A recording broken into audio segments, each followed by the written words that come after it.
దానికి విశ్వరూపం కేసీఆర్. అందుకే ప్రజల్లో విశ్వాసం సన్నగిల్లవద్దని చెప్పి ఆనాడు ఎదురు దెబ్బలు తగిలినప్పుడు కేసీఆర్ గారు ఒక పాట స్వయంగా రాసిండు. ఏమని రాసిండు? పాట రాయడమే కాదు, రచించడమే కాదు, పాడించి మనకు అందజేసిండు.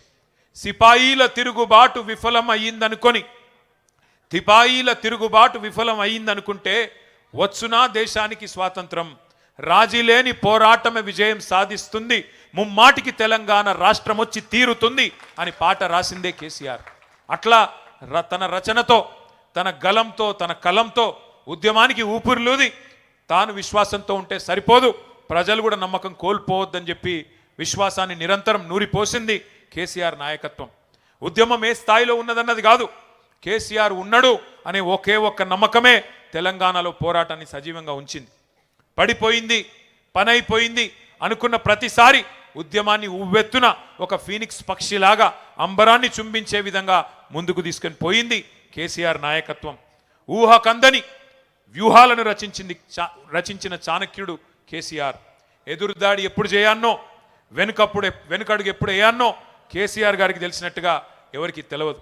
ఇలా కొంతమంది అనుకుంటున్నారు కేసీఆర్ గారు సంవత్సరంన్నర నుంచి కనబడతలేడు, వినబడతలేడు, మాట్లాడతలేడని. నేను వాళ్ళకు గుర్తు చేస్తున్నా, గోడకు ఏలాడదీసిన తుపాకీ కూడా సైలెంట్గానే ఉంటుంది, కానీ తీసినప్పుడు దాని కథ తెలుస్తుంది. గోడకు ఏలాడదీస్తే తుపాకీ కూడా సైలెంట్గానే ఉంటుంది, కానీ ఎప్పుడు బయటికి రావాలో, ఎప్పుడు పేలాలో, ఎప్పుడు ఏం చేయాలో ఆ నాయకుడికి తెలుసు. అందుకే కేసీఆర్ మాట్లాడితే సంచలనం, కేసీఆర్ మాట్లాడకపోతే కూడా సంచలనమే. ఇవాళ ముఖ్యమంత్రి ఉన్నాడు ఇక్కడ, ఒక ఆయన ఒక 3 ఫుట్ ఉంటాడు కానీ తీస్మార్కాన్ లెక్క మాట్లాడతాడు. ఆయన పెద్ద పెద్ద మాటలు మాట్లాడుతున్నాడు. నేను ఒక్కటే అడుగుతున్నా, 2 ఏళ్లలో ఒక్క ఉపన్యాసం చెప్పినావు ఆ కేసీఆర్ పేరు చెప్పకుండా? నీ పేరు ఒక్కసారైనా తీసుకున్నాడు ఆ కేసీఆర్? 2 ఏళ్లలో ఒక్కసారి తీసుకున్నాడు ఆ కేసీఆర్ నీ పేరు? ఒక గది నీ స్థాయి, ఒక గది కేసీఆర్ స్థాయి. అందుకే నేను చెప్తున్నా, నాయకుడు ఎప్పుడు నాయకుడే, అర్భకుడు ఎప్పుడు అర్భకుడే. మనం ఫరక్ పడేది ఏం లేదు. ఇట్లా మాట్లాడితే మళ్ళీ నాకు పొగరంటారు. ఏం చేయాలి? ఉన్నది ఉన్నట్టు చెప్తే అదో బాధ. నాయకుడిని నాయకుడేనే అంటారు, అర్భకుడిని అర్భకుడే అంటారు. నువ్వు ఎన్ని పిల్లి మొగ్గలేసినా, ఎన్ని కుప్పిగంతులేసినా అవి హనుమంతుని ముందు కుప్పిగంతులు అయితే తప్ప నీతోను ఊది గాలది, పీరి లేవది. ఏం చేసుకుంటావో చేసుకోపో. ఇంకొక మాట కూడా నేను చెప్తున్నా, ఇలా చరిత్ర చెరిపేస్తే చెరిగిపోయేది కాదు. 1 మిలియన్ మార్చ్, ఒక సాగరహారం, ఒక సకల జనుల సమ్మె, ఒక వంట వార్పు, ఆధునిక ప్రపంచం ఎన్నడూ చూడని అపురూపమైన పోరాటాలు ఎన్నో కేసీఆర్ గారు మనకు పరిచయం చేశారు. అట్లాగే ఒక్క పిలుపునిస్తే గడ్డిపోచల లెక్క పరేషను మన టీఆర్ఎస్ ఎమ్మెల్యేలు ఎన్నో సందర్భాలలో ఎంపీలు రాజీనామా చేశారు. ఇలా మన పార్టీలోకి వెళ్ళి గెలిచిన వాళ్ళు ఒక 10 మంది అవతలు ఉన్నారు. ఏ పార్టీలు ఉన్నారో చెప్పుర్రా అంటే వాడు చెప్పే ధైర్యం కూడా లేదు. వాళ్ళు కూడా మాట్లాడుతారు. 7 అంటే 7 ఉండాలనో గాడినే ఉన్నామంటారు. వీళ్ళు కూడా నాయకులు, వీళ్ళకి మనం భయపడాలి. దమ్ముంటే రాజీనామా చేసి రా. 10 మందిని తీసుకున్నాడు కాదు, దాచిపెట్టుడు కాదు, స్పీకర్ అర్రలా దాచిపెట్టుకుడు కాదు, రాజీనామా చేసి ప్రజాక్షేత్రంలోకి రా.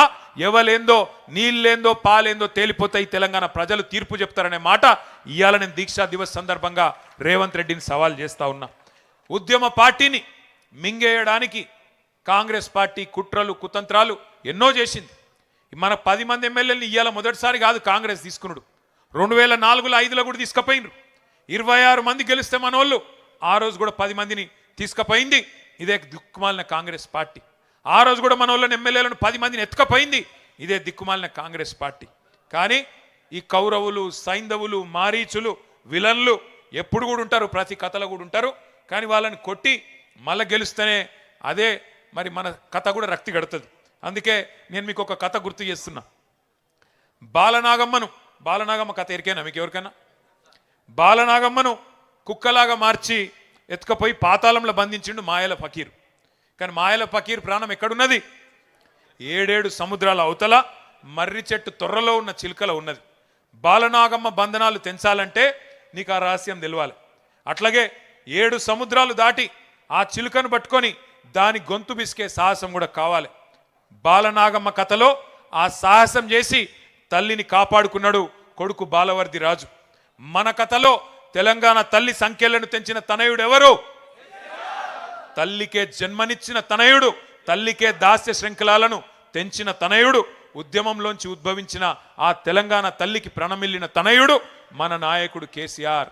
అందుకే గర్వంగా చెప్పుకుందాం, కేసీఆర్ అనే 3 అక్షరాలు, కేసీఆర్ అనే 3 అక్షరాలు లేకుంటే ఇవాళ తెలంగాణ లేదు అన్న మాట అక్షర సత్యం. ఎవడు అవునన్నా కాదన్నా ఇది వాస్తవం. ఇంకొక మాట కూడా నేను అంటా ఉన్నా, బాధ అనిపిస్తుంది.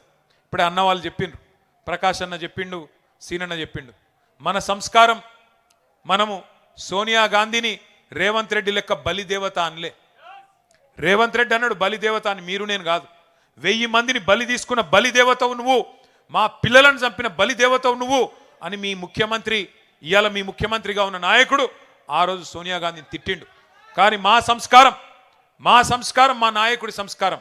మీ కాంగ్రెస్ పార్టీని 2014లో చిత్తుగా ఓడించిన అసెంబ్లీకి వచ్చినాక సోనియా గాంధీకి కూడా ధన్యవాదాలు చెప్పిన సంస్కారవంతమైన నాయకుడు మా నాయకుడు కేసీఆర్. అది మా సంస్కారం. ఇది మీ దిక్కుమాలిన భావదారిద్ర్యం. ఇవాళ ఒక ఆయన అంటున్నాడు, ప్రదేశ్ కాంగ్రెస్ కమిటీ అధ్యక్షుడు, ఉద్యమంలో ఎక్కడున్నాడో ఎవరికి తెలియదు ఆయన, మహేష్ కుమార్ గౌడ్. ఆయన కూడా మాట్లాడుతుండు, కేసీఆర్ది దొంగ దీక్షనట. నేను అంటున్నా, దొంగ దీక్షనా కేసీఆర్ది? 11 రోజులు చేసింది దొంగ దీక్షనా? మరి ఆ రోజు ఇక్కడ రాష్ట్రంలో కాంగ్రెస్ ప్రభుత్వమే, కేంద్రంలో కాంగ్రెస్ ప్రభుత్వమే. ఆఖరికి డిసెంబర్ 9 నాడు కేంద్రం ప్రకటన చేసిన నాడు కూడా కాంగ్రెస్ ప్రభుత్వమే కదా. ఏమున్నదా ప్రకటనలా? ఏమన్నాడు చిదంబరం గారు? తెలంగాణ ప్రక్రియ ప్రారంభిస్తున్నాం, కేసీఆర్కు విజ్ఞప్తి చేస్తున్నాం, మీ ప్రాణం ముఖ్యం, దయచేసి దీక్ష విరమించండి అని మీ నాయకుడు, మీ కేంద్ర హోంమంత్రే కదా చెప్పింది. అప్పుడు ఎక్కడ పోయినాయి మీ తెలివితేటలు?